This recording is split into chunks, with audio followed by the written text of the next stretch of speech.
Do I make you Randy, Danny? Sorry, I was sitting on that for a little while. No. Not Man, look, I'm not gonna be able to tell these jokes like pretty much ever again. Yeah, probably never, ever. Yeah. And thanks, Netflix. You killed a perfectly great gimmick. Yeah. Mhm. Damn. Yeah. I guess I have to say more offensive shit. I guess I have to live in a world without more Randy Dan. Yeah. Maybe we'll see what happens. I don't know. Luke Cage got renewed for a third season, so I don't know if we were correct in our assessment that it's just going to move. Honestly, surface. Well, no, I think it will at some point, just not immediately. It really feels like with the statement that the story will continue for Danny Rand, that they're going to put him in Luke Cage. Oh yeah. I'm guessing that'll be like it'll be like a split kind of thing, like we saw with Misty and Luke, and then in this series, Colleen and Danny. It'll be Danny and Luke. Yeah, I can see a lot of the Iron Fist stuff being picked up in the next season of Luke Cage, like a majority of it. So yeah, it's just not Davos, and Davos will never get that honorable death he's been asking for 2 seasons. No, definitely. The biggest letdown is that blarg. I mean, we could see Luke just like flick him with a finger and knock him out. That's something we can see. And he wakes up, he's like, "Why would anybody just kill me?" Yeah. Luke's like, "I could, but I won't." Anyway, who's here? I'm here. I'm Connor. I'm gonna be leaving shortly though, and you'll see who my replacement is. Yeah, Arlen mostly here. Haro. I'm the empty shell that was Hunter Davenport. And I'm Lou Gonzalez. And I have to go take a shit, so in my place is an experiment I've been working on, the ConnorBot 3000. So enjoy his company. I'll be back soon. Hello? Hello. Would you like some water, ConnorBot, for that? I like the Reverse Flash. Nah. This is already going so well. I don't trust Synths. I don't like this. It's okay. I'm fine. I don't know. Okay, well let's move on while Skin Job McGraw is here. Skin Job McGraw.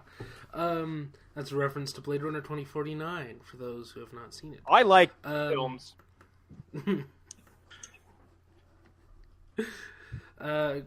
ConnorBot, what is your opinion of the Iron Fist? I like the Iron Fist a lot.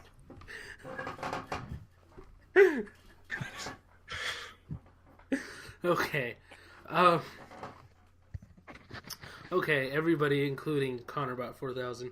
How did we feel about the last few episodes of Iron Fist in general? I'm gonna be honest. I can't hold this gimmick any longer. Okay. I thought I could do that for an entire episode. I'm a fucking fool. I didn't watch episodes 8, 9, or 10. That was going to be the reason why ConnorBot was here. I'm just going to write up what I said last episode of recording. I don't particularly care for Iron Fist, so I just watched the final fight with Davos, Colleen, and Danny, and that was basically it. Yeah. I'm going to be honest here. I started out on this season pretty high. Yeah. It very quickly lost my interest. I mean, that's fair and understandable. Yeah, I think we talked about last time, those middle episodes, and that can go up to like episode 7 or 8 is like a lot of story and character. Here's the thing. Mm-hmm. This felt like they just did season 1 over again, but with a little more effort. Because it seems like it just devolves into the same bullshit. Give me the fist. No. Yeah, kind of. It does do that in a weird way. Because it's like Daredevil has like stuff, you know. It's got like this, like Vanessa. It has things. Vanessa. It has. Yeah. Let's put it at that. Let's stop beating around the bush here. Like it's more interesting. Like I mean, it is. It inherently is, and this is a show where, like, for the last 2 episodes, they give us kind of what I've been asking for 2.5 years at this point. Yeah. I think. I'm not saying this is a bad season. I'm just saying it's extremely boring. Yeah, on rewatch, it was really hard. Like, it was really hard to pay attention. Here's my thing with this, and I said it the last recording before I stepped out. By the way, if anyone's like my presence, trying. I think ConnorBot killed Connor. Connor, we lost you, so you might need to repeat that. Hello? Hey. Oh no, it's happening. Oh, you God, sound like the bear from Annihilation. You sound like Annihilation. Hello. Anybody? Okay, there you are. Back. We found you. My internet is from the Hateful Eight. My internet, Connor, ConnorBot's infected the internet. we have fused. No, my presence didn't like because I'm just going through some personal shit, and my list of stuff to focus on.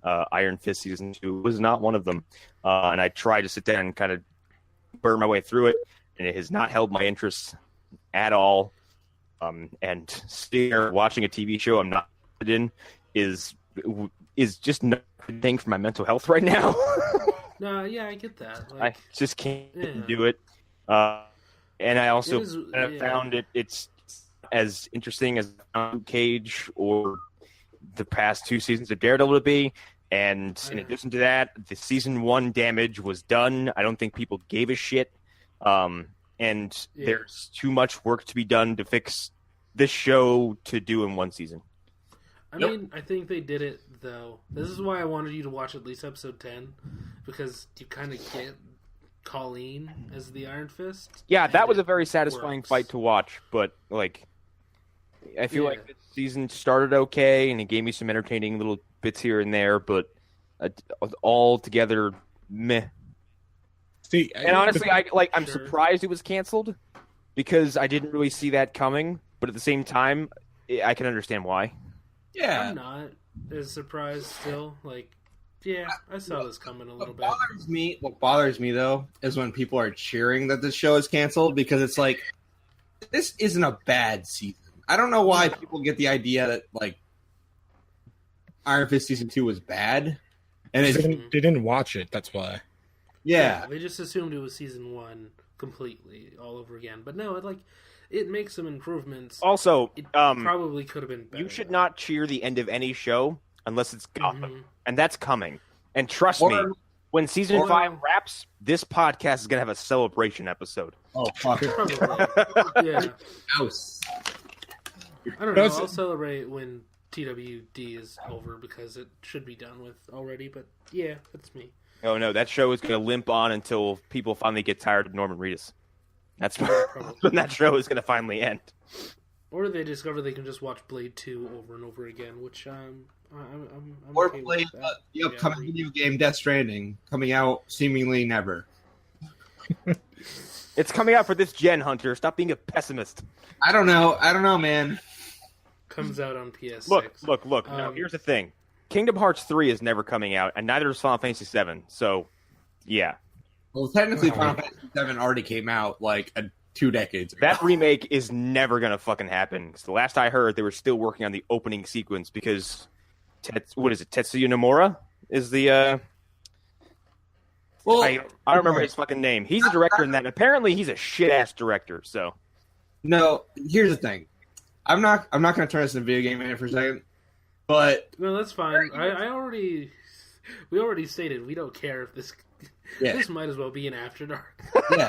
Anyways, fuck it. I'm gonna talk about this. I don't give a shit. Nomura is not I wouldn't say he's a bad director.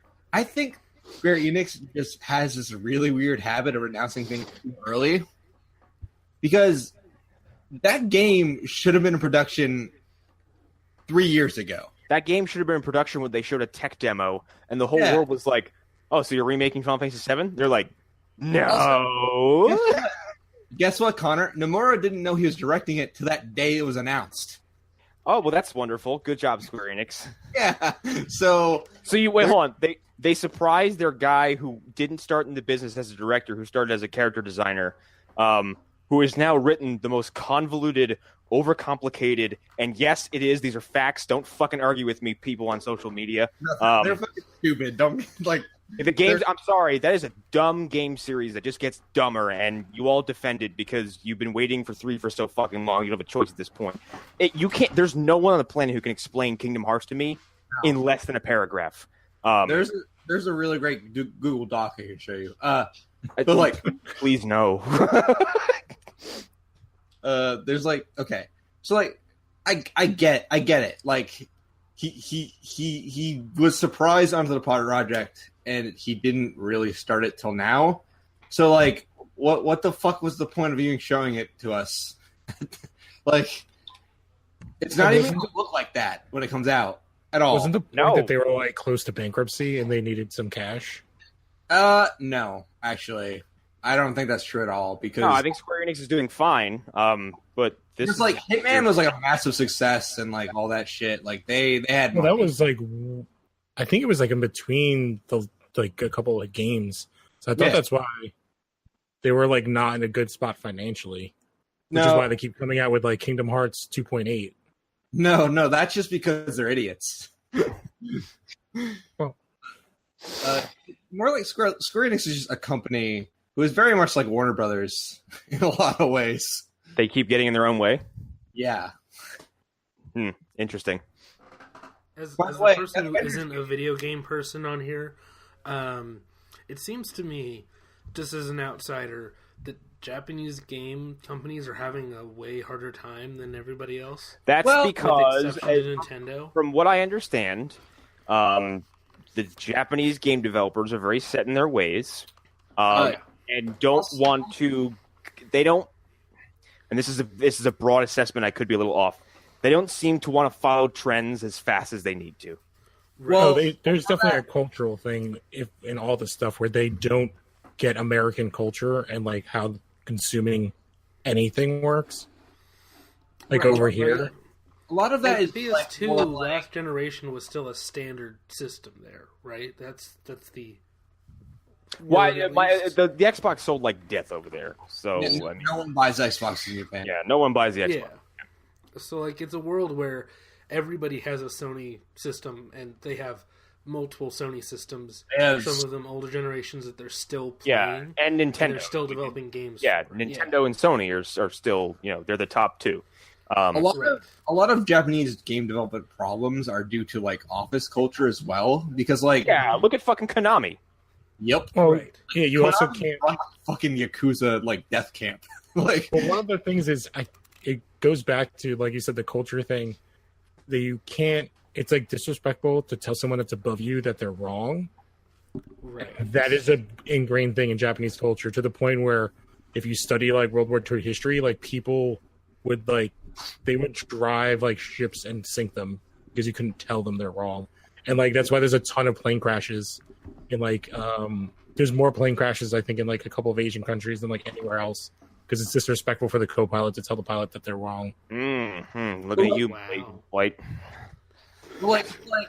It's like you try like being isolated on an island for thousands of years and not being a little weird. Like they're they're very they don't really they don't participate in global affairs, it seems. No. And you know what? Honestly, now good on them. Yeah. That way. Stay out of this mess. It's a fucking disaster. Please stay on your island. Well, they did nuke them into that position. I mean, like, yeah, World War II had a lot to do with it. You win some, you lose some, I guess. It was like, well, I mean, like, here's the thing: if I'm a country that's an island country who gets the worst weapon ever conceived dropped on us, twice, right. I'm gonna look at the rest of the world and go, "Now, fuck that! Y'all can do what you want." Like, imagine if England had been the one getting the nuke dropped, like. Dude, we were actually talking about this today. This is an After Dark now. No, that's the thing. Let's do one last thing on Danny, like on the show in general, and then fucking. Let's go. Yeah. There's like 3 things I want to talk about, and that's it. Yeah. So let's do the video game thing or whatever, the England thing, I guess, and then maybe get back to Rand at some point. But we were talking about today because. For some reason, Fallout has been discussed heavily on many different platforms for me for the past 2 days. We were talking about it at work, and then we got to talking about, I didn't know there's a fucking nuclear history museum in Vegas that's like within a stone's throw from me, so I'm going to go pretty soon. Hopefully they did all the a bunch of nuclear testing out there. Yeah, that far. I just also found it today that Nevada has the most background radiation of any state in the country. Cool. Other than Washington, yeah. Yeah. It's weird. Bad. Weird that two of our main hosts are from places that are riddled with radiation. I wonder if that factored into any of this. Hitler had Hitler had built the biggest artillery cannon in existence that required 4 railroad tracks to transport this thing and a team of hundreds of people to operate it. And it would fire artillery shells that would basically hit low orbit and then come crashing down at their target.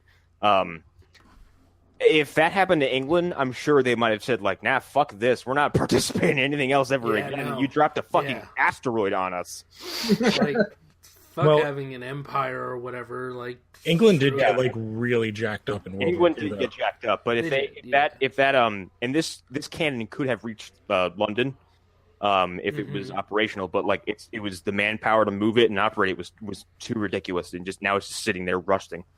Well, that's one of the things is a lot of technology that we all still use today was all invented because of Nazi Germany. Yeah, actually, apparently, jet planes. Came from the Nazis and scared the fuck out of our pilots. They're they don't have propellers. They don't have propellers. The entire highway systems, the entire automobile industry from Europe is all based on that stuff. Yeah, so much so that we brought them over.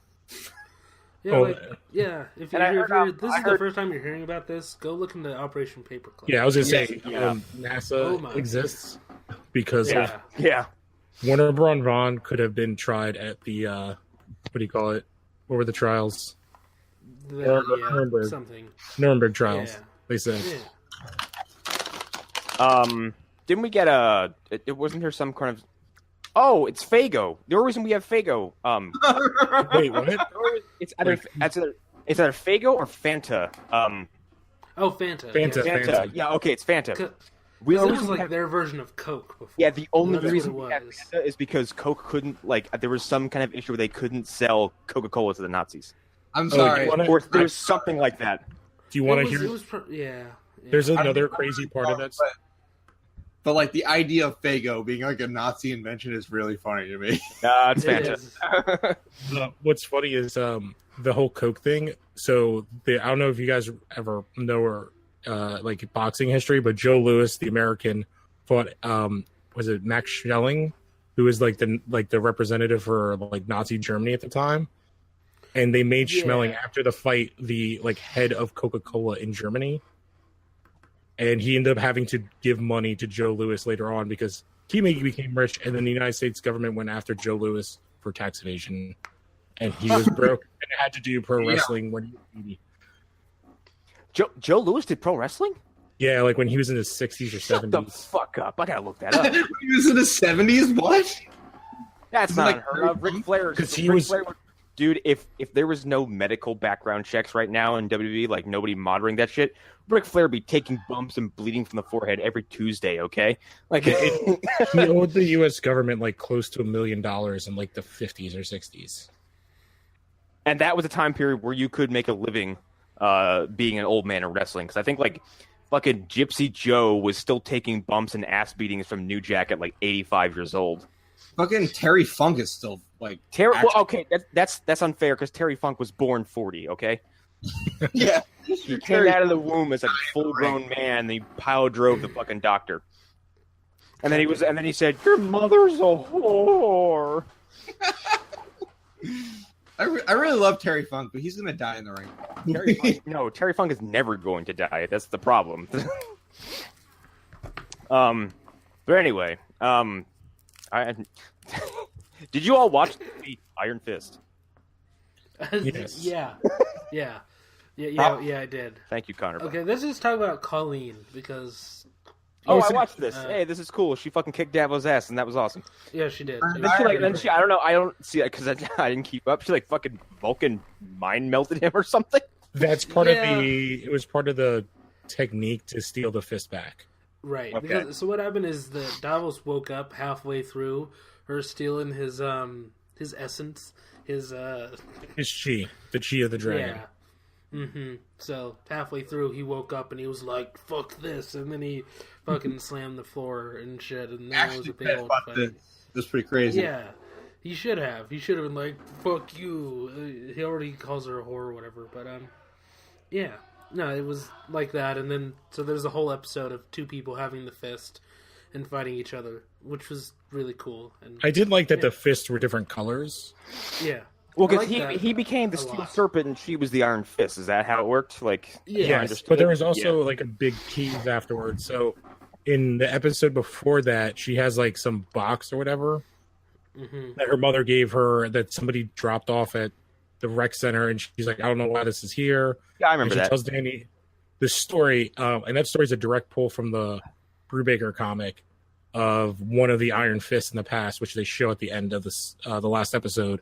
The box gets destroyed, and there's a coin. Yeah. So her crest is like a swan, and then on the other side, it's the swan is actually like a kind of hidden version of the dragon.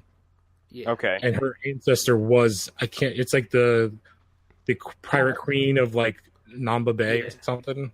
Since I don't know shit about the Iron Fist mythology until I watch the show, like there can be multiple versions of the Iron Fist running around. No and yes. There's not supposed to. Yeah. This is just an Iron Fist who apparently left Kunlun and went on and did. They all leave. Shit. Yeah, they all leave Kunlun. Yeah, but she went on. She decided to live Assassin's Creed Black Flag. Yeah, literally. During that run, they do like minis of like other Iron Fists. They show like 4 of them because one is like an 8-year-old kid. So it's kind of like they're kind of like Hellspawns. Yeah. Kind of. Okay. There's like a couple things. Like one, they're always training them, but just because you get to challenge the dragon doesn't mean you become the Iron Fist. Like it kills them a bunch of times. I'm imagining Cagliostro from the Spawn film getting the Iron Fist, and it's pretty great. But the other thing is like that character they're talking about, the Pirate Queen. They relate to her because, like Colleen, she can channel the chi into a weapon. Hers isn't a sword, though. It's a bow and arrow. Yeah, okay, so how can Danny have magical guns again? They're not his. They are the guy he's looking for, Orson Randall. They're not magical, right? Like, he's just channeling his chi through them. Yes. And Orson Randall was the Iron Fist before Danny. I love Orson Randall so much. So fucking cool. He's awesome. So wait, how does Danny have that ability now? Because he took the guns. If you use, he's just channeling his chi through something else. Okay. So basically, like, as in, like, it's kind of like Dragon Ball Z, where you can, if you can be a regular ass human and channel your chi into like ridiculous attacks. Yeah. Okay. See, I didn't see it as that. I think that they're more like a force item, where like Orson used the guns so much, his chi is part of them. So it's not actually Danny's chi he's firing. I vaguely remember them like being able to focus your chi through different things, but that's just you can. He doesn't have the chi. Yeah, if I have to compare this to anything, and this is gonna sound really weird coming from me, it's like Yu Yu Hakusho. What? Oh my god! It's so strange to hear you reference anime. Holy shit! What the fuck? I like it's one of those 5 that I know. I know. It's the funny thing is, it's me too, because like I have tried, people. I really have tried to branch out in anime, but like a lot of what I get into and a lot of what people tell me to watch, I really fucking don't like. So for me, how it's do you like feel about JoJo's Bizarre Adventure? I haven't started JoJo yet. Okay, I'm timid. All right, but it looks fascinating. And like someone earlier today was telling me plot details, and it sounds insane. Here's the thing: like JoJo and My Hero Academia sound like shit I need to watch. But like I saw the cherry scene from JoJo, and I was like, "What the fuck is this?" Yeah. And I not as weird as the plot details that I've heard though. The cherry sequence. Apparently, there's a season with a time traveling vampire who gets put in prison. Yep. Because a priest framed him. Yep. Like what? Okay, so like here's in the manga, there is a monkey with a boat whose name Wu-Tang Forever. Are you fucking joshing me right now? I am not even joking. All right, I think I have to start this show, and I do watch anime. Here's the anime I know intimately: Berserk, Hellsing, Dragon Ball Z, Outlaw Star. Outlaw Star is so fucking good. Tenchi Muyo. All three versions of it. Here's the thing about anime. Almost like 80% of it is shit. All right, There's so fucking much of it. Well, it's just like for Guyver. Guyver is the best. It's the best limited series that only lasts. Yeah, Guyver's great. The old one or the newer one? Anything that aired on Toonami that wasn't Inuyasha, because I fucking hate Inuyasha. So Hamtaro, is that what you're saying right I'm now? I'm aware of Hamtaro. Hamtaro is actually pretty. Oh no, okay. Hamtaro is actually really great. I really love Rurouni Kenshin. I've seen Samurai X. I've seen that one. Yeah, and Rurouni Kenshin is fucking great. Rurouni Kenshin's great, and the live action movies are astounding. Oh really? I've never seen them. Yes, holy shit! They're not made with like a half-assed attempt. They're super sincere. They can just hyper violent, and they have incredible practical fight sequences. Well, they can just make them like they do any other samurai movie that they've ever made. Yeah, but they go all the fuck in. Like there's I think from Kyoto Inferno. I can't remember what it's called. I think it's the second or third movie. There's like an entire sequence where the villain of the movie has like dozens of Imperial soldiers tied to some structure, and then everything else around him is like on fire. And he turns like this corridor into like Scorpion's lair from Mortal Kombat, and then has his men start cutting these dudes down into fire pits, and it's all practical and it's all horrifying. Is it like the same characters from the anime? Yeah. Everyone's pretty much represented. Awesome. And I've never finished the anime altogether. I've seen Samurai X and most of Rurouni Kenshin. And I haven't seen any of the Samurai X sequels yet. But I love Rurouni Kenshin. I loved Outlaw Star. I liked Big O, Gundam Wing. Big O's I love all the Gundams. Have you ever seen Gurren Lagann? No. You should watch Gurren Lagann. I've seen. And here's the thing: there was an anime club in my high school, so I got exposed to some weird shit. Like I got exposed to, I think it's called Sexy Commando. Sounds great. I'm in. It is the strangest thing I've ever seen. Like it was a single episode, and like all I remember is this very, very dramatic man gets into like typical anime quarrels and like drops his pants and just like gyrates towards people. That's all I fucking remember. Okay. I got an anime recommended to me like the other day, where it's about a skeleton who runs a bookstore. Stop. All right. I'm in. All right. Yeah. I'm gonna watch anime now. And the first episode is about American girls coming in and buying yaoi, which is gay. Oh my god! All right. Okay. So I'm definitely.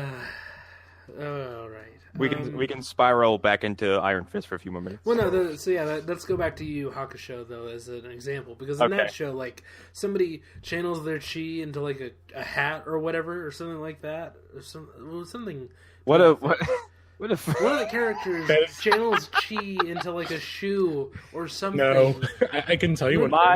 My feet. No, because initially it's that. Eventually they learn to shoot like a gun. But it's like they do. Oh, okay. Hold on. What you're telling me is that in Yu Yu Hakusho, people can channel their chi into what is essentially the fucking clothes beam that Piccolo fires at Gohan every once in a while. Yes. That happens to a character. Or Piccolo can use his powers to make outfits. Yeah. They're basically using ghost powers, if I remember correctly. Yeah, because it's all based on like fighting spirits and demons and shit, isn't it? Yeah, and you do it by like summoning energy, like so. It's coming back too. They're doing like a movie soon. I mean, because that was also Akira Toriyama, wasn't it? Yeah, no, but it's the same company that produced. It looks incredibly similar. No, he did have another show, and the character shows up in Dragon Ball Super, the little robot android girl. Oh yeah, that's his other thing. Yeah, Dr. Slump. Yeah, but they always cross like Yu and. Dragon Ball Z. Well, it's Shonen Jump stuff, isn't it? Yeah, that's what it is. Yeah. Wow. Anyways, we don't sound like fucking weebs right now. We do. Actually, I think fucking powers at some point. I think fucking weebs would look down on us for this entire conversation. Oh, yeah, I don't like Inuyasha. Well, because it spun out of Dragon Ball, or not Dragon Ball, Iron Fist. Iron Fist is basically Dragon Ball, actually. Well, it's a show about chi and like Asian culture. Mm-hmm. Yeah. It's called Kai and Dragon Ball. It is. Also, Dragon Ball starts out as a mystical martial arts show, and then like 5 minutes into Dragon Ball Z, they're like aliens. Like, well, yeah, because Dragon Ball is based. It's the what do you call it? It's Journey to the West, Yeah. and then Toriyama was like, I'm gonna double down on the wackiness. Here comes some vegetable themed aliens. Mm-hmm. Everybody's favorite Refrigerator. God damn it! And it was supposed Reason Cooler is the laziest name ever. I'm gonna say it right now. It's the laziest name. Yeah, but it got well. worse. His brother is Cooler, and his father is King Cold. It's Freezer, Cooler, King Cold, and the parallel universe version of Freezer is fucking what is it? It's not Chill. No, it is Chill. It is Chill. Why is it Chill? Shouldn't it be something hot? No, it's not Chill because Chill is in the movie, the Bardock movie. Oh, it's the grandfather. Crap. I can't. It's like Froze. It's Frost. Frost. There we go. Wait, what? Toriyama was like writing Dragon Ball in his kitchen. It was like looking around, like, you're. It really seems like it because it's like he wrote it in his house and just looked around. He was like, okay, Bulma, bra, trunks, briefs. That's a whole family. I think it even goes crazier than that. I think he was drunk and he just watched The Terminator for a lot of the writing of it, because like Arnold basically showing up in that one Red Ribbon episode. Like, oh yeah, he's one of the androids. He's like Android 7 or something like that. Yeah, it's like. Yeah, and then there's also a Frankenstein random robot that looks like the alien or whatever. Yeah, he fights Frankenstein. Yeah, he fights Frankenstein. There's a bunch of weird callbacks, and like fucking Frieza's third form is essentially the xenomorph, and then Cooler's fourth form is the Predator. Like, yeah. They did a whole bunch. There's one of the movies. He wears what he rips off on his sleeve. Mm-hmm. There's one of the movies where like everyone escapes from hell, and like Hitler and the Nazis come out of hell. I can't remember who kills them all. I think it's Trunks. Yeah, like Trunks and Goten are watching them. They're like following them and whatever. It's really weird. I do remember that because Nappa showed. It was a Dragon Ball GT thing, I think, because Nappa shows up. They did it twice. Yeah, Nappa returns. Nappa shows up and he blows up a city. And Vegeta comes back and he's like, you fucking scrub, and kills Nappa faster than he did the last time. GT was kind of like Toriyama's Coke binge, I think. Well, no, GT wasn't Toriyama, and that was the problem. GT was produced by the same people who made Tenchi Muyo. What? Yeah, GT is hogwash garbage. Yeah, and except for like character designs. I will defend Tenchi Muyo to a certain point because I, for some reason, watched all of it. Like Tenchi in Tokyo? I watched Tenchi Muyo, I watched Tenchi Universe, and I watched Tenchi in Tokyo, and I've seen the movie. Why? I don't know. I've seen some pretty bad anime too that I think I've seen. Full Metal Panic. I don't even think Tenchi Muyo is bad, but it has some really annoying characters in it. Like I can't remember like the fucking central love interest that Tenchi actually like falls for, even though he's living in like what's basically a harem. They're like, are they aliens or demon girls that all just want his? It's all it's a mix of aliens and the other kind of different entities, but he goes for like Princess Kayake? I can't remember her fucking name, but she's got a really high pitched voice and she sucks. Like, yeah, my memory of it is it's like it's just not hentai.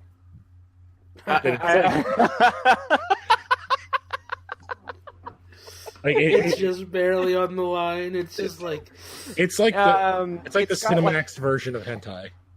I wouldn't say that. Like it's naughty, but it's not that naughty. Like so it's Banshee. Is what you're saying. It's very True Blood. It's fucking pedestrian, but it's naughty. It's because I've seen the uncut versions that they didn't air on fucking Cartoon Network. And it's just got a lot of nudity and implied sex. Oh my. Are you sure you're not just a massive Super Saiyan fan of this show, Connor? No, I was fucking 14 when I watched it, okay? That's my excuse. Connor's just like, I hate this show. I'm going to track down every version of it. Now the admin of the wiki page. I was 14 and hormonal, and the idea of one man living with 8 women was very appealing to me. Now that sounds disastrous. But they're not just regular women. There's like a demon girl. There's like they have like do they have like animal ears or some shit? Yeah, it's all different. Because yeah, I always like the red-haired one, but that's just that's even made an adult. yeah. We've discussed this. Yeah. So Colleen beat Davos' ass. Yep. And Danny fought Mary and snapped her back to she goes from Walker to Mary. I love the transition because she makes a face. She's like, "Oh, hi, Danny." it's pretty good. It's pretty her backstory though is fucking brutal. Mm-hmm. It's Alice. Really weird. Alice Eve is awesome. And people who complain about her bangs are stupid. They do it. They try so hard to just ugly her up when she's Walker, and it's like, no, you're failing. No, Alice Eve is a perfect specimen. Yeah. Yeah. And I was actually. Here's the thing. They even tried to make Colleen look a little sickly towards the end, and I'm like, she's still a beautiful woman. Yep. But I was actually afraid of Alice Eve playing that character, and now I'm like, I want to see her more. Oh, I want to see her in Punisher and Daredevil. Do it. And again, they tease the fact that she has the third personality, which is the one that fucking killed everybody that got her to escape. Yeah, I want to see that very bad. I want to which would be the what the hell is her character's name? Typhoid Mary. That's like the other personality. Yeah. Also, Misty showing up to fucking brawl and fend off sword attacks is awesome. That whole fight scene, which is all I watched from episode 10 so far, is really good. Yeah. So that's really all I can talk about. And she it was really well choreographed, and Danny didn't even look useless without he had stuff to do even without the Iron Fist. So from a writing perspective, good on you. You did some damage control, but to the general public and the people who are very upset with season 1, I don't think it was enough to pull him in at all. I mean, I think there's a lot that was. There was a lot of bad blood in the water. They did some good things. I like the idea of Danny. Someone poison the water hole. Sorry. Right. There's a snake in my boot. There's a snake in my show. I almost think that they should have given the fist to Colleen mid-season. I think that would have really gotten people on board. Actually, well, that's the whole part that's sad about them canceling it, because it's that part's interesting, and then where they're leaving Danny, which is a lead into where they're leaving. Yeah, we didn't really talk about it. Him and Ward going around the world, doing shit, fucking shit up. That's kind of what I always wanted. That's what the more interesting idea of the show is. Not Danny in New York. It's Danny flying around trying to figure out what the hell's going on with the mystical cities. Right. Yeah, and Ward's there to make quips. That's a much better show than what we got. So yeah. So sad. And it was I do think that last scene is kind of hilarious, where Ward's no, you're not gonna I'm not the problem. That guy over there is. Yeah. You know what the saddest part about this show being canceled is, in my opinion? What? I think you all know where I'm going with this. I'm never gonna get my fucking. Oh yeah, no, that dragon never happening. Look, Hunter, I think the dragon was a lost cause to begin with. See, I don't care about the dragon. The villain in Flash season 6 will probably be a dragon, but we'll never get one in here. So what if you're doing season 3? I just want goddamn Fat Cobra because he's a goddamn awesome character. I want a lot of things, but I don't think I'll ever get them. So I don't know. I still have faith that there's a place for these characters both in other shows and on the Marvel streaming service, because they need original content. Yeah. You don't I think get they're people gonna live in the other shows. I think they're gonna each of them's gonna have a place that they go to, but they're gonna exist in the other shows. I don't see a possibility where Colleen doesn't show up in Daredevil at some point in this season or next. Or they just make Daughters of the Dragon. And then that's technically not Iron Fist season 3. Yeah, it's a different show. Set up. I mean, what they do with Misty at the end kind of suggests to me that Colleen will also be in Luke Cage season 3. Well, Misty is kind of dealing with the fact that she's kind of done with the police force because they just decided to let the gang war happen to clean house. Yeah. which isn't great. You don't want that. That's bad press. Yeah. And she also got her arm wrecked and kind of makes a comment like, "Oh, maybe next time I can get it in a better color." I think she says like a gold one or something like that. Yeah. Which is more comic appropriate. And also, they have Misty and Danny break up. Mm-hmm. Which sets up... No, not Misty, Colleen and Danny, yeah. Which sets up Danny I was and like, Misty. when did that happen? No, well, in the comics, Danny and Misty are like together a lot, and he puts a baby in her. In the comics, though, these 4 characters and their entourages, there's a lot of swapping. Yeah, there's a lot, yeah. Like, yeah, there's a reason that they're all so close. Because they fuck. So, yeah. Constantly. They do. Danny can summon that chi until like he learns how to summon into other areas besides his fists. God damn it! Oh my god, the Iron Peen. Just went there. I don't like this. I'm scared. That's Danny's new name, Iron Peen. He calls Iron it Peen.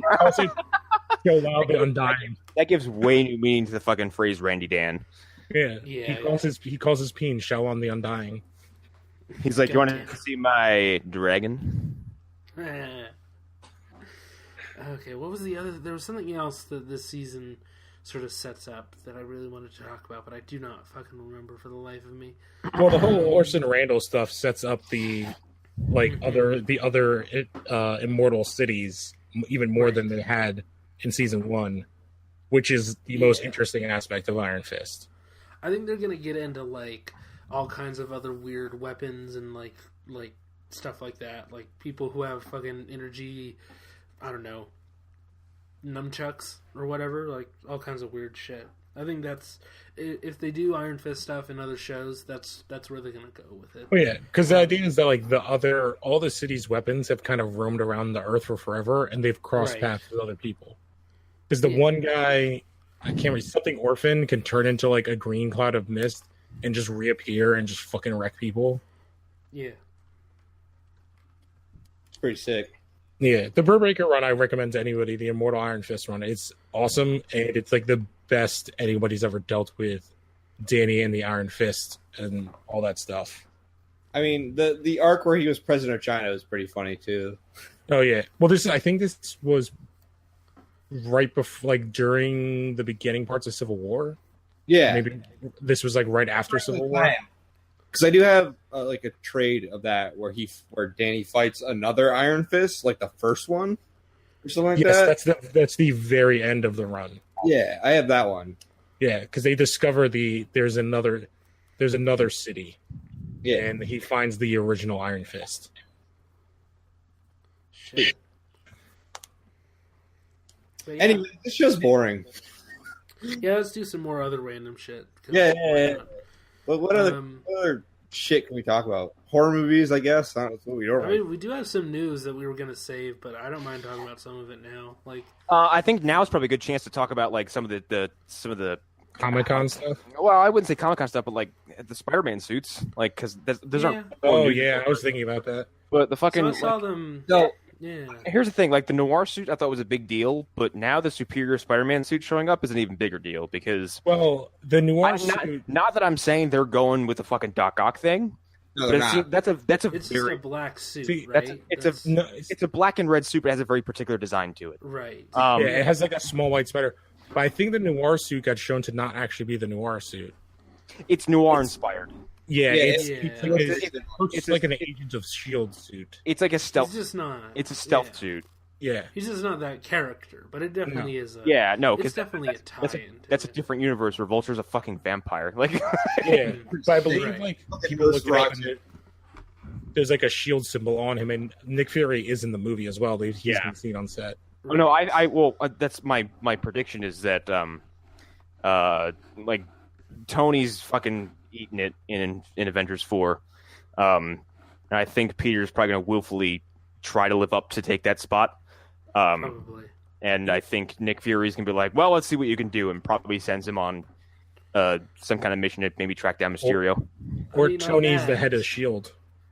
I mean, yeah, and I think they're going to bring S.H.I.E.L.D. back into the main universe because I know people who watch the shows know that it's been back for a while, but to us, it's still gone. So I watched up to the last season. I didn't watch. Well, I know Shield's been around, but I don't think Shield's been around publicly in the MCU. Has it? No, it's been a secret government. It's been a shadow corporate, like a shadow team, isn't it?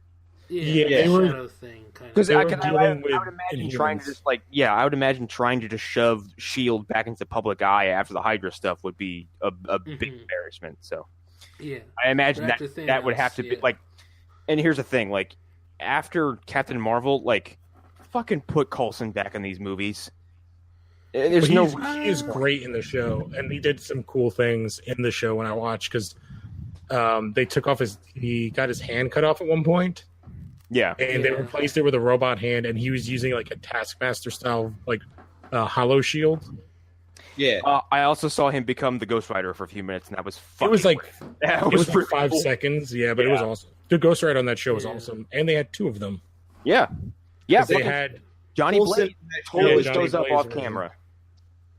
Well, no, he's on camera. Did Danny Catch, didn't they? No. They showed the Johnny Blaze style looking Ghost Rider create the other one. Okay. Yeah, because I distinctly remember that they show. I can't remember his name, but he's like dying midair and he's asking for help. Instead of Mephisto, it's the Johnny Blaze style with the and so he recruits him. Yeah, I guess the only way I differentiate between Ketch and Johnny is the motorcycle because Ketch has like a Japanese kind of motorcycle. I just remember hearing somebody say Ketchup showed up, so I might have just heard that wrong. But I was so sure he did. He's also blonde and has a very different leather jacket. Oh, well, you don't see the human; you just see the Ghost Rider. Yeah, you see. Yeah. It's the weird. It has the weirdest problem because like they didn't really differentiate the design too much. Yeah, the only differentiation is the motorcycle. Yeah. Because Johnny drives a chopper. Well, they're also brothers, so that's part of it. Also, although I don't think that they some issue that. The jacket is bluer for some reason, and I've never understood that. It's an inking thing. Yeah, it's weird. It's like when the Batman costume is blue. It's like, oh, it's blue, but it's really kind of supposed to be black, I guess. Yeah. It's like one of those weird inking things back in the day. Yeah. But yeah, no, I looked at these photos. I don't know. There was nothing that interesting to me about it. It just, I mean, I'm sure there's going to be a story reason. Arlen? You not like Spider-Man? Is that it? No, I'm just cynical, and I'm like, they did this because toys. Because. Oh, absolutely. But it also looks cool. Yeah, it's like visually. Did DC pay you to say that, Arlen? Yeah, they totally paid me to say that, guys. I mean, did come Sony on. Pay you to give A Star Is Born worst rating on IMDb? Oh man, guys, Venom only got bad reviews because there's fake critics out there. Yeah, it's not another movie. No. It's not that critics get paid to sit there and overanalyze movies as their day job, and they probably burn through 6 to 8 movies in a day. And when they get to one that's really especially shitty, they unload on it. Yep. I mean, I do the same thing, honestly. I'm gonna get in a soapbox real quick. Now that like I have a position on 2 shows where like I review movies, my outlook on critical assessments have changed. And I get actually upset now when people are like, well, fucking critics know what they're talking about. I'm like, yeah, they do, because their job is to sit there and absorb these movies in ways that you're not paid to do and you don't do in your daily life. Right. And they have to pick these movies apart or else they're doing a bad job. Now, there are fake critics out there, and fortunately, they have been drummed out of the industry, and they're operating independently. Looking at you, Rex Reed, and the other 2 jack-offs from Rotten Tomatoes who got banned. Fucking Rex Reed seems like the name of a villain in a shitty something White. Alfonso Armand White, and there's Alphonse Cole, I think, or something like that. Yeah, something. Armand White is the dude who like came out and said like, yeah, I deliberately gave Toy Story 3 a bad review so it wouldn't get 100% on Rotten Tomatoes because I'm a contrarian. And Rotten Tomatoes is like, hey, guess what? That's not how our system works. Goodbye. Yep. Like, those are fake critics. Yes, they are out there, but they are few and far between, and they're very easy to find. Right. No one is paying critics to give bad reviews. That's asinine, especially when you look at who owns what websites. Why the fuck would DC pay to have bad reviews written about, or like, why would no one's paying Rotten Tomatoes to write bad reviews. Those reviews are coming from independent writers, and DC, I think, not DC. Warner Brothers owns Rotten Tomatoes, don't they? Yes. Yeah. Like a majority of it. It's a Time Warner company. Like that's ridiculous. Why would they do that? It would. Yeah. Why would they give their own movies bad reviews? Give Marvel movies great reviews. Unless it's insane. Fucking shills. Sometimes movies are just bad, and other times movies are just good. That's how it works. Also, it's a subjective art medium. Sometimes people just aren't going to like things, and you're not going to change their minds. Fucking move on. Okay. Can we talk about that for a second? Because, like, it is subjective. Almost like music. Yeah. Fucking music's subjective. Movies are subjective. Video games almost are subjective. I'll fucking fight anyone who says anything otherwise. Yeah. Well, I think the difference between a video game and a movie is that a video game can be fundamentally broken because it's an interactive experience. If it just doesn't fucking work, then it becomes objective. Like if something is if A is supposed to do B and you press A and it doesn't do B, it's busted. Yeah, I can say here's the thing. I think that there's a little bit of both in every art form. The same thing can be said for movies. If you don't edit your movie correctly, your movie's bad. Oh yeah, there's you can. I think you can technically fuck up a movie royally. Yeah, but I don't think you can also poorly write a movie and poorly shoot one and act one. But absorbing story details and characters can change from person to person. Sometimes someone just wants to sit there, shut their brain off, and just point and laugh or point and ooh and ah and whatever, and that's fine. That's why the Transformers movies are so fucking successful, because people just want to see shit blow up. Oh, I always think about it towards stand-up comedy. Like, there's a reason why there's somebody like you have Mark Maron and a Larry the Cable Guy. They're both stand-up comedians. Yes, Larry the Cable Guy. Larry the Cable Guy is a fireworks show, and other people are more cerebral. That's fine. It's allowed. Have I ever told my Suicide Squad story on this show before? I don't think so.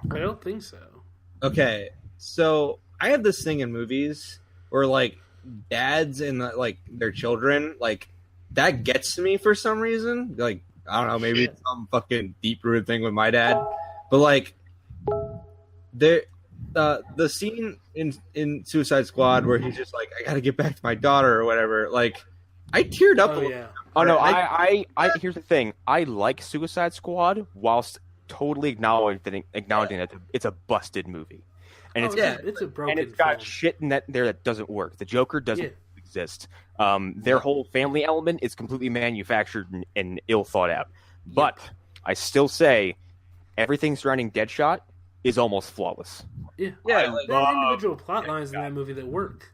And I even Margot Robbie as Harley is. I even cheered when fucking what is the fire guy's name? Diablo. Yeah. When Diablo turns into a fucking bone demon made of fire, I'm like, that's cool as shit. So good. That was my favorite part. I didn't expect to cry during that part, and I was like, "Oh, all right, well." I also think that turning the theme from Batman vs Superman, I've said this before, taking the theme from Batman vs Superman, where Bruce's parents die, and repurposing it into Deadshot's theme was really interesting because it's originated from a sequence in an alleyway with a gunman where nobody dies. Yeah, I was like, That's wow. Really I was like, decision. wow. I was like, Bruce got to have fucking vindication on in a situation very similar to how his parents died. Yeah, and it ended in a way where he was like, Deadshot back down, and he was like, okay. Yeah. I don't think any of us have ever none of us have ever said fuck everything DC does. We just have very, very strong opinions on things they've done wrong. I think Batman vs Superman is a fucking broken film. But how many times have we all watched Batman vs Superman? A lot. Too many times. I've seen that movie at least 4 times. I think I've seen it once, and that's enough. Here's the again. thing. Which one did you watch? The theatrical cut or the ultimate cut? I watched it on HBO, so probably the theatrical. Watch the ultimate cut. The ultimate cut is actually interesting. The ultimate cut actually fills in holes that are really glaring. It's hard for me to cut out 3.5 hours to watch a movie that I don't necessarily like. I understand that. No, I completely understand that. But here's the thing: you will like it more. More being the operative word. Yeah. Like they actually fill in like why Clark suddenly just goes to Gotham searching for Batman. They fill in more details about the asinine plan to frame Superman. What about the jar of piss? That's still there. That's still there. No, here's the thing. Jesse Eisenberg is still there. We didn't say Doomsday is still there. We didn't say it fixed the movie. We just said it made it better. It's a much better movie. I would still cut stuff out. You put some whipped cream on some dog shit and ta-da. No, I will say. I wouldn't say the movie's dog shit either. I was being hyperbolic. Fatty, kind of like it needs to be like trimmed down a little bit. Okay, here's one thing. One thing they fixed that I thought was the fact that this wasn't in theatrical cut blew my mind. The scene where the Senate building blows up, and in the theatrical cut, Superman frowns and goes, "Oh man," and just flies away. To talk to Horse Dad, telling him about is completely repaired because in the ultimate cut, he doesn't just fucking fly away. It blows up, and then it cuts away to a different scene, and it cuts back, and Superman is pulling out whoever he can from the building that's still alive. But he sees the fact that so many people are dead, and he didn't see it coming, and he gets so upset with himself that he just flies away because he's like, I failed miserably. Yep. And he leaves. Yeah. I'm like, holy shit, that's actually really understandable because like he's in the public eye, he's being scrutinized, and then he fucks up. There's so much stuff, like fucking, I don't know what to call it, proto-Steppenwolf, actual Steppenwolf, whatever their original idea was for Steppenwolf. Steppenwolf Prime. Because, like, that wasn't the same character. No, it's not. He looks completely... It's clearly...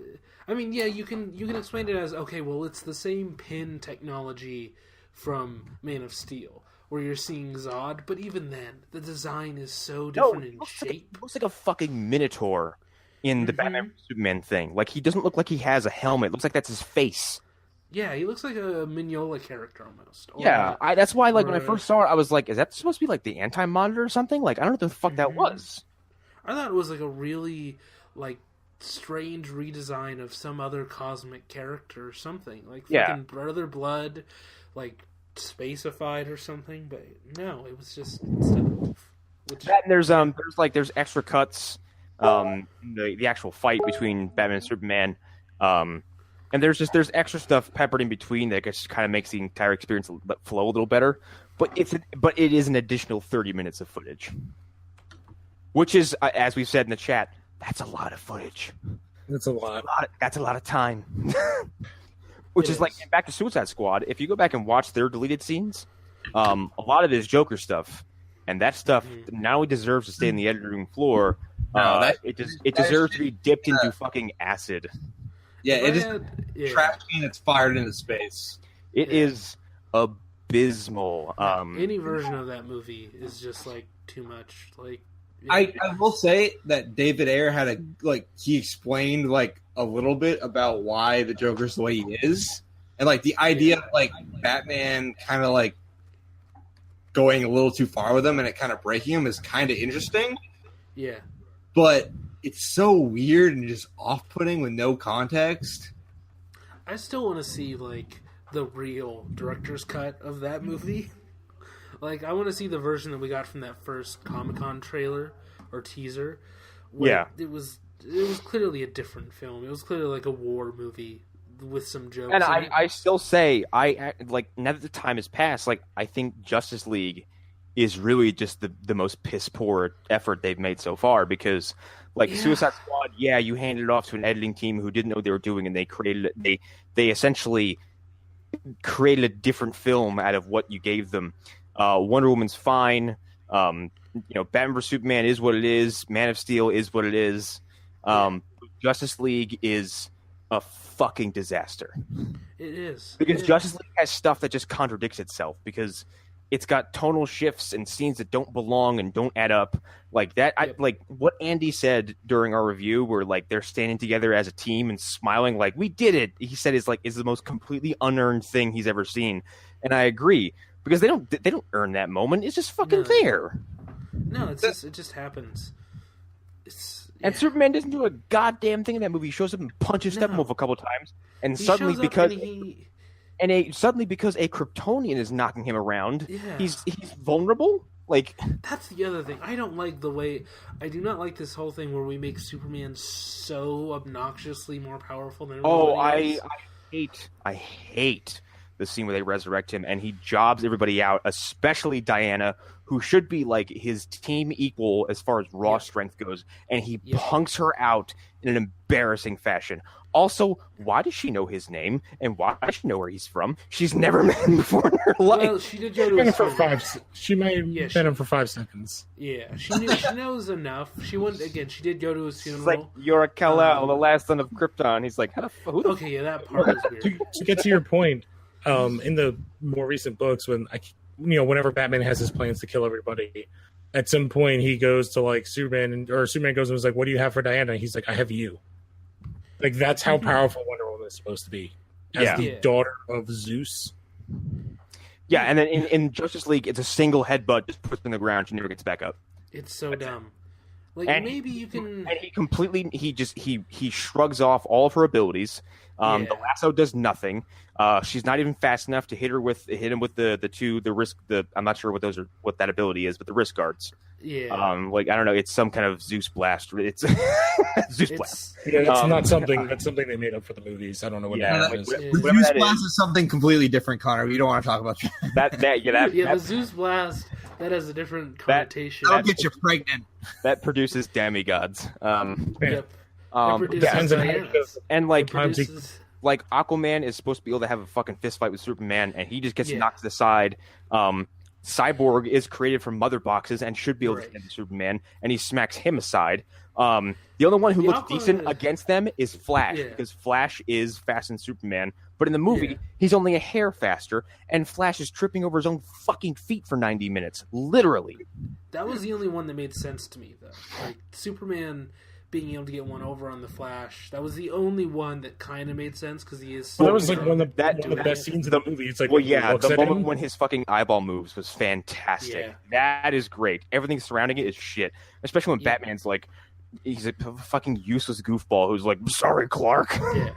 I feel like fucking, what is it? I feel like Aquaman's gonna fix it with this whole Trident of Destiny or whatever. So yeah, we'll see. Did you see that fucking artwork of him in the orange suit? It's fucking good.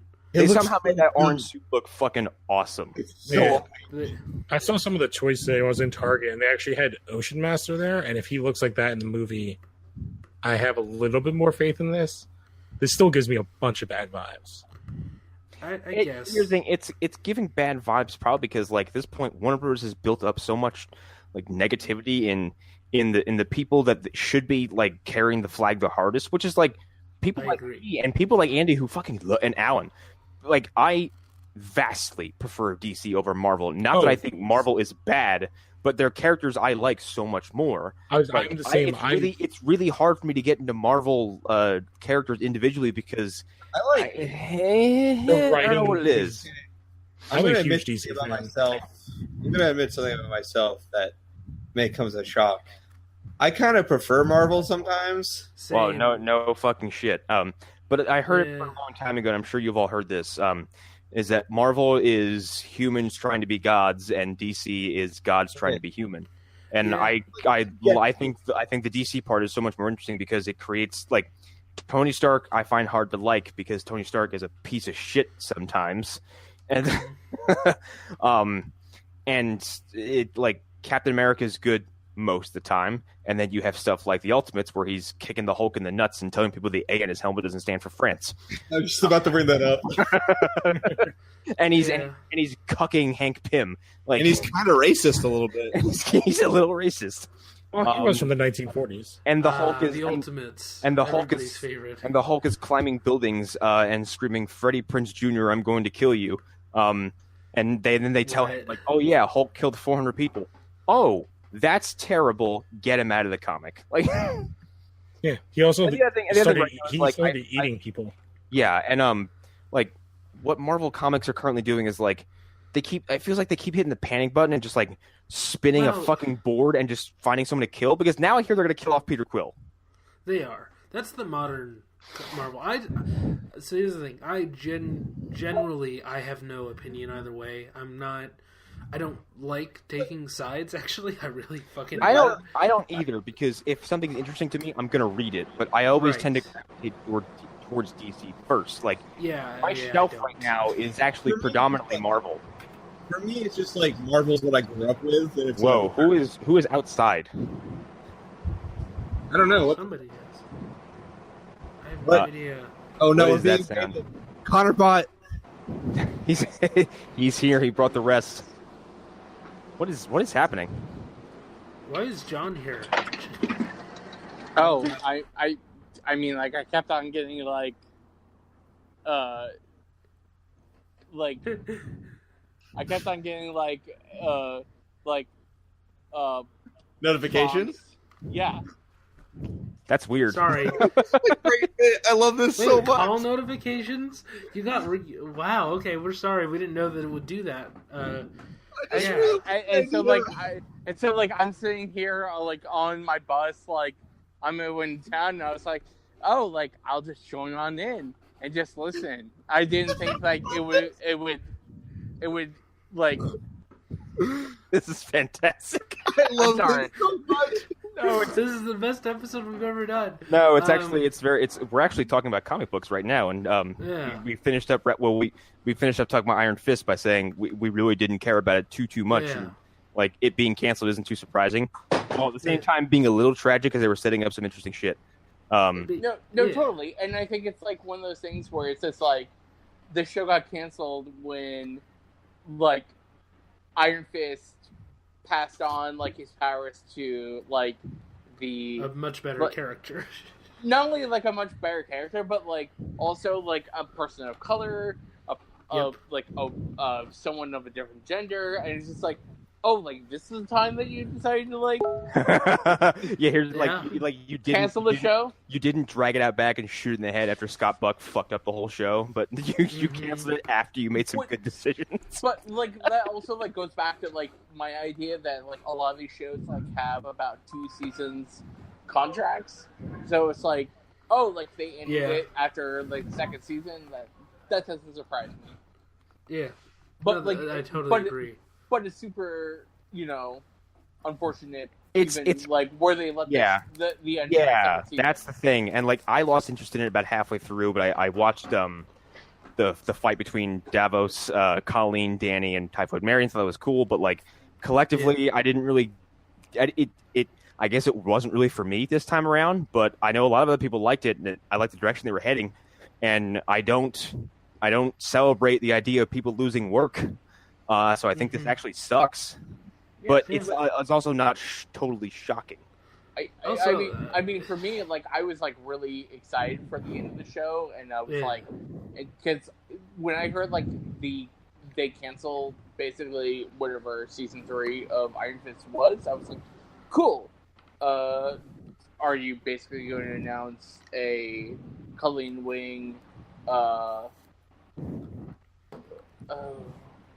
Show? Yeah. Spin-off? Basically. Like, it's like, because I'm forgetting the name of the other person. Misty Knight. Like, basically, a Colleen Wing Misty Knight show. And it was like, because to me, like, that's like a far more interesting show at that point. Mm-hmm. Yeah. But we were in the middle of actually a conversation because we spiraled off just bullshit about other stuff going on.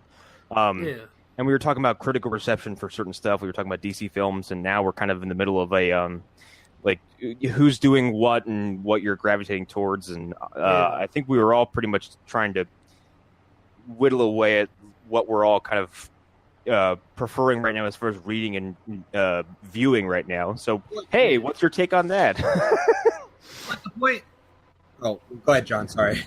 I mean, like what I mean, of the Netflix like Marvel stuff, like what generally from the from DC. We kind of went into comics, Yeah, we went into comics because we were talking about. We started with critical reception for Venom and people getting upset about the actual critical reception, and I was talking about subjective opinions, fucking fake critic conspiracy theories. And we kind of went down a fucking rabbit hole of like, we don't really hate DC or DC films, but we have very distinct problems with what they're doing. And that's why people have problems with them, because they're very real problems. I mean, like, here's the thing. Like, I mean, I don't totally negate anyone who hates Marvel or Venom or whatever DC projects that go forward. Like, I totally get that people do hate them because, like, I saw Man of Steel, I saw Batman v Superman, yeah, like I saw Suicide Squad, like, and I'm totally within the people that would enjoy shit like that, and I thought they were bad. And yeah, and we were talking about how Andy Griffin Seitz was on our Justice League review. I think you remember he was there, and like he was super hyped for Justice League, and he is like still like just mortally disappointed with that movie. Every once in a while, he'll just tweet that he hates it. and I hate Man of Steel, and I hate Batman v Superman, and I think like Justice League is not the worst shit.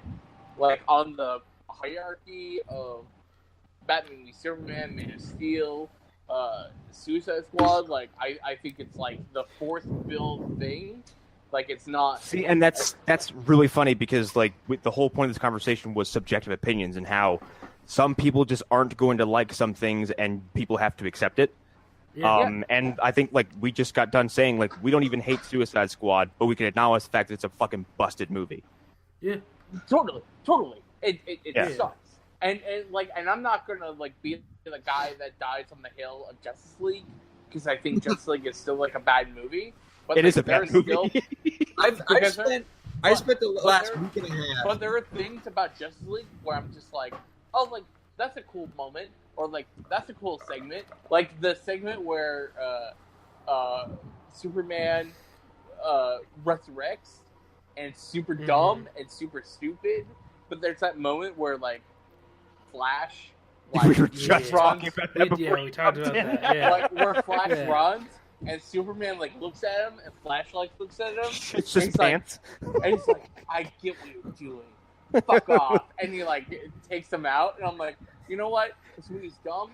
That moment, fucking... I think that entire moment is sold with Ezra Miller's facial expressions, where he goes, like, cross-eyed, and he's got, like, this, like, what the fuck look on his face. And that moment is so good. And yeah, and then like, and it's followed up by a bunch of bullshit. It's in a bad movie, but that moment is great. Yeah, and just like kind of has like moments where it's like, yo, dog, that moment is super good. It's unfortunate it's in a bad movie. Yeah, I actually think the exchange between Cyborg and Flash when they're digging up Superman's corpse, which is a really weird thing to have to say. Yeah. Where they're both like, yeah, where like they have a conversation about being the fucking misfits was interesting. I'm like, I would like to see these two in a movie by themselves. Because on the team, like, they don't have any connection to anybody. They're just, they're there. I mean, like, also unfortunate that, like, those characters have, like, no, like, connections to, like, anything within the greater DC universe. Exactly. Mm-hmm. They are shoehorned in. I feel bad for Cyborg because apparently he was supposed to have a much longer arc involving his father, and his father was supposed to actually have like the closing narration of the movie. And they just handed it over to Lois Lane, who's like, who is like. I mean, here's the thing. She is like, the queen of exposition at this point. I was gonna say if I was gonna put like with whatever like exposition into like any fucking pot, like it would be Lois Lane over Cyborg, because like I think Lois Lane is a great character. Well, in these movies though, she is just basically like, I think our friend Isaiah has described her as like her superpower is to teleport to any location and just vomit out lore. Like, well, also being I psychic, totally that agree helps. on that. Yeah, she has the ability to know that after throwing a spear in the water, that she needs to get it back out again because the plot and the script said that she does. But here's the thing: she threw that like spear in the water, thinking that like really it didn't matter, and really at that point, I understand it didn't that. matter. But how does she know that she needs to get it back? That's the real question. Because like the movie dictated like that she needed to get because it back. of the script. They're like, that's it. It's in the script, yes. Yeah, okay. On Movie Dumpster, we described there's a movie you watched called Yesterday's Target, and it's got fucking Danny Baldwin in it. And for some reason, he has all the knowledge that this movie requires, and it's basically just he has the script. That's his ability. He knows what the movie's going to do, so he just does it. Yeah. Mm-hmm. And that seems to be Lois what Lane's Lois superpower. has. That her superpower is omniscience over the script of the film. Right. Yeah. I was going back to what we were talking about the comics thing though. Like, I have been reading like some AEW stuff recently, and like that stuff. Like I like I said, I grew up with Marvel. Was what I read as a kid, and like, I did too. Like I grew up with Spider-Man comics. That was my thing. Yeah, but it's like nowadays I'm like, Carol. You're just making Carol Danvers into a massive bitch because why? Yeah. Like, Yeah. why? Fucking! I'm still not. I got out of comics because of the event. Because I'm done with it. I mean, like, I read all comics. Like, I read Marvel, DC, Independence, like, whatever. Yeah. Because I mean, like, it's going to be like one of those things where it's like, yeah, like, I may not like the main storyline that they're pushing forward, but like, there are like certain characters like I super love. I agree with that. Like, before they decided to just do Howard the Duck #1 after 4 issues, which I don't understand why they did that, really but they weird. did. But like, regardless that they relaunched that book was really good. Yeah, like the 4 issues that they did, or the 6 issues that they did, and the relaunched issues that they did of Howard the Duck were still like really great. Yeah, it was amazing some of the stuff that they were doing, and like I'm actually like I was waving the DC flag the last like year and a half after Rebirth because I haven't really been disappointed by anything I've read. And lately, I have been infuriated with what DC is doing. I hate Doomsday Clock. I hate it. I did not like Heroes in Crisis. I thought it was tasteless, and I thought releasing it around October 1st was fucking just tone deaf. Which is funny because like I basically bagged a bunch of comics today, and I read the last 4 issues of Mr. Miracle, and it's like it's super funny where you have like this Black Label comic where they want to have like dark, gritty adult comics, and I read Mr. Miracle, and I'm like, this is what I want out of like adult comics. Like, yeah, this shit is like great and sophisticated and everything I want out of something that's like, you know, a little bit more above like a teenager's pay grade. Yeah, and then with what they did with Nightwing recently, I found to be infuriating. Yeah, that sounds so dumb just from hearing it described to me. It comes out of left field, and then it's basically like the news broke that it's just because. I'm sorry, Didio is his last fucking name? Dan Didio hates Dick because Dick has progressed more than Bruce, which my response to that is maybe, just maybe, give Bruce some progression. I don't know. Yeah. Maybe something. He doesn't need to forgive like, the people who killed his parents. Yeah, or maybe like every 5 years you don't try and fucking kill Dick Grayson. Uh-huh. Maybe just have this character progress a little bit. He's been around for 75 years. Again, we don't need him to be over his parents' death, but like a step closer to not thinking about it all the time would be an interesting plot. Yeah, no, and that's why stuff that happened to the Button that hasn't been built on is pissing me off because like he meets his dad as an adult, and his dad looks at him and says, "Stop being Batman and go find your own happiness. This isn't the life you were supposed to live." And then he goes back and thinks about it, and I'm like, are we actually building towards maybe Bruce like having a retirement for a few years in the comics? Because that would be interesting. Like Bruce gets to go be a fucking human being, or he finds another reason to be Batman. Like my favorite thing about the Snyder run is that in his idea of Batman is that Batman is an inevitability. That Batman is something that will always exist. Yeah, he's like this force that can't be destroyed. That's he leaves such an impact on the universe. That's why I like the theme of escalation in Dark Knight, because like Bruce does push hard enough to the point where now there is a system in place in Gotham where like a Batman figure has to exist. Yes. I mean, like, and it's going to be there forever. But that was the thing about like when Bruce Wayne died and Dick Grayson took over the mantle of Batman. It was so good, and Dick and Damian took over like Robin, and those comics are super good, and like in that 2 years or half a year of Batman comics were so good, and it was just like, oh hey, we're going to go back to, the status quo.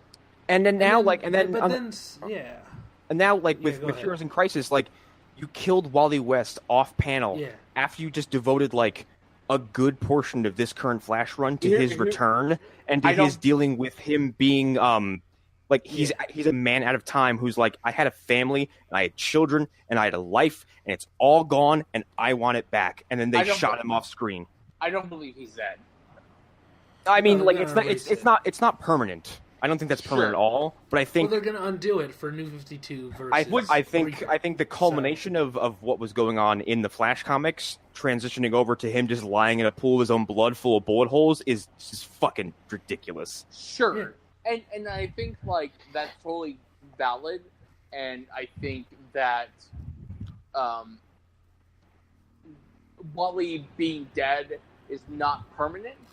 No, not at all. Comics, none of it's permanent. Like, which kind of makes like, like a lot of like that guy's comics like kind of not as memorable or not. Yeah, and that's another problem with Heroes in Crisis is like my problem with the event is twofold. It's like one, like I don't think doing a mass shooting in comics right now is probably a good choice because we're still like the general public doesn't know how to feel about it, and for me personally, like. There's a mural within 2 minutes of my job with 50 names on it, and it's very unsettling. And the city feels weird. And like the fact that I live where 500 fucking people were shot is very unsettling. So I thought time wise that it was incredibly tasteless. And two, the whole thing I digested. I was like, you're gonna undo this. This doesn't fucking matter. Also, it's not the same thing as 9/11, which was the impetus behind this, is my understanding. Really? Yeah, because they did all those books about 9/11 afterwards. Marvel did them, DC did them. Yeah, but it's different because the general public came together from 9/11 mostly, and like now every time a fucking mass shooting happens, you have people who get on camera and go, "Those kids are actors. Nothing happened. Everyone's fine. Nobody died." I was gonna say, like, I necessarily don't agree with that. Like, I think that Tom King, a guy who was someone who worked, in the Middle East during the Iraqi conflict, and rereading like a lot of Mr. Miracle today, and how a lot of that is, a guy who's trying to broker a peace within like a current war going on right now, and how like that regards to like his own like personal living. Like I think like that I think like a lot of Heroes in Crisis has to deal with like a lot of that, but like is not directly involved with like 9/11 or like a lot of. I just mean doing a book about shooting. That's what I mean. I don't mean 9/11 the event. I mean like it's the same idea of commenting on something that recently happened that's a disaster. That's what I meant by that. Not that they were actually exploring 9/11 in Heroes in Crisis, but you remember like right after there were a lot of comic books where they were trying to deal with 9/11, where whether it's Batman running that fucking his like bat ship into Lex's tower or whatever, or whether it's Spider-Man in that, I can't remember the name of the book, but it's like it's all the Marvel heroes helping out firefighters and shit like that, and it's like a silent book. Like there's no text through most of it. It's just images. So yeah, like I mean, like it's that sort of thing of like commenting on something that's going on in the zeitgeist. But like Connor said, it's not the same thing. There was a sense of unity after 9/11, and people like kind of, I don't want to say forgiving and forgetting, but sort of being aligned in a weird way. Like if you were a Democrat and you were Republican, you decided to just put the shit aside for just a second, because bad shit happened to everybody. Whereas the shootings, they're just so politicized at this point that no one can get a word in edgewise on either side, even if they have good points. So yeah. Yeah, it devolves into people screaming at each other, and I'm over it. I was talking about that earlier in the show, how I'm very, very over the news cycle and the current media cycle, and I think actually a friend of mine gave me some sound advice. He's like, I think you need a break from it, and he's like, and it happens to a lot of people. But outside of that, like, unfortunately, like when like the Proud Boys show up in your town, like, oh fuck, I just fucking read about what happened in Pittsburgh, and it's fucking embarrassing. Yeah, well, they showed up in Portland tonight or yesterday night, so you know. That is a collective bunch of dudes who should have been fucking swallowed. Yeah, no, they should have been thrown off a cliff like the Spartans. But anyway, we're spinning, and Hunter's internet took a shit, and Lou went to bed. Yeah. I wanted to talk about the James Gunn thing, but we can save it for next week. We can, yeah. But hey, thanks for stopping by, John. Yeah, no problem. Yeah, like thanks. I was like hopping on like the fucking line into town to play Rock Band, but like I'm glad like I was able to just hang out with a bunch of people and talk comics. This was supposed to be an Iron Fist season 2 final review, and it turned into we talked about everything from anime to politics. Iron Fist season 2 is pretty good. It's unfortunate that got canceled. Watch it and enjoy it. Nothing will happen because of that, though. It's still dead. Yeah, it's just like I tell people, hey, go watch Residue on Netflix. It's a fantastic miniseries. It was canceled, but watch it anyway. I mean, like, here's the thing. Like, hopefully that show got canceled and gets like rebooted as a Colleen Wing, like solo series. But you know, I fucking doubt it. But hopefully, it ends up being something. It'll be something. They'll do Daughters of the Dragon or another Iron Fist show on the Disney Network, and it will be called something else. But I think as closer as we get to the realization of a Disney streaming service, I think you're going to see like a lot of these shows get canceled. Yeah. But I think we can wrap. Yeah, let's do plugs and stuff. Hey, Movie Dumpster is still in the middle of our trigger trash throws. We just released Idle Hands. That movie's not great. It's got a weird mishmash of like current people and Devon Sawa. Okay, I was gonna say like there's gonna be like one of those things where you like try and revisit films from your youth, and you're like, oh, that movie was really good. Like Idle Hands, I remember being pretty good, but like I haven't seen it in years. Neither did any of us, and it is nothing but bad stoner jokes and really lame comedy. And it's funny because we revisited Equilibrium as one of our like earlier episodes, and we thought we were gonna fucking hate Equilibrium because we thought it was gonna age like dog shit. And all three of us were like, that movie is actually really interesting and it has some stuff that holds up really well. It's still full of some hokey, stupid shit, but altogether, it's actually really well done. Because I was gonna say, like, the thing that like I dread most when I revisit, like, especially like '90s horror, is like the rampant like homophobia that a lot of those movies have. Yep. And I assume like Idle Hands like has that. Idle Hands has like a singular joke that just aged terribly. Like, it's like it's one joke. Movie. It's one joke, and I was like, "Oh, ew." Wait, you never heard of Idle Hands? No, I knew the title. I knew it was a movie that existed, but I hadn't seen it. Okay. So yeah, but I have your podcast and another podcast that also did an Idle Hands episode. Oh my god! Like the same week. So it's really some weird timing. So I have like 3 hours of Idle Hands. It takes place on Halloween's, which is why we did it. And our next film we're doing is Medea's Halloween movie from a couple years ago. Oh my god! Yeah, that was. I had a friend who was just like, "Oh, like you've never seen any of these movies?" So I was like, "No," and like I watched one of them, and I was just like, this is bad. And she's like, it's okay. And I'm like, maybe it's not for me. What, like one of the Tyler Perry Medea movies, like Diary of a Mad Black Woman? Yeah. Like no, those it movies? was actually it was exactly that one. Oh, okay. Here, they're made for certain crowds, and I'm not saying that in a racist way. Like they're not made just for black people, but like I don't know. Tyler Perry's comedy is very strange, and some of it's good and some of it's bad. I think his dramas are some of the fucking worst things ever made. He had a movie, I can't remember what it was called, but it's basically a movie where like someone's unfaithful. Yeah. Well, and especially that it's like, well, it's like this guy like cheated on this lady, and it was like. And a ghost showed up who had AIDS, and it was super like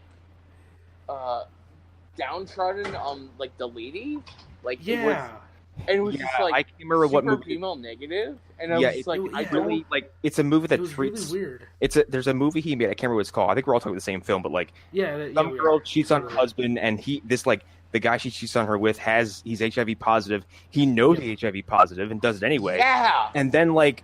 She becomes like this rancid person who treats her current husband like dog shit, while this other dude is also treating her like dog shit.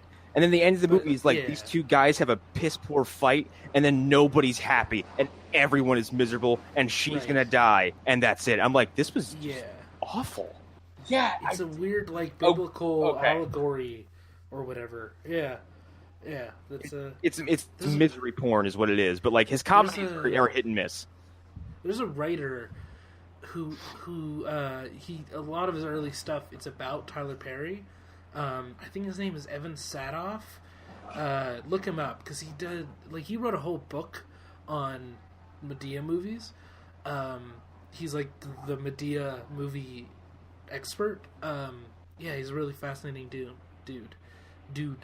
That's me sort of plugging that guy. I'm gonna do my plugs now. And some of Hunter's, actually, because he dropped out.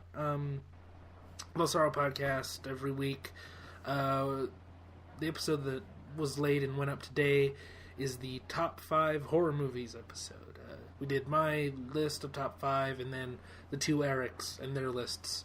Fedorchek, who's on the show normally, and Eric Sayor. So go listen to that. Halloween, we should be releasing the first episode of Monster Mash. Don't have a theme song yet or final art, but we're working on it. So go look for that RSS when it comes out. Leave links in this post probably. Yeah. John, you want to plug it in? Do you have anything? I mean, if you want to follow me on Twitter, I'm at John_FN_Sailor. I'm there. I also work for Faku.net. You can totally also follow me on there. And, I totally post shit about comics all the time. Or, I try to. So, if you want to know about current comics, follow me. Mm-hmm. Yeah. And we're all in the group, of course. All of us. Of course. So please join and tell us that you listen to the podcast, because it makes us feel good every time we read that. So good. Yeah. All right, well, that is it, everybody.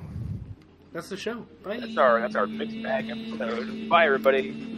Fuck Bye. This is a weird-ass episode. Bye.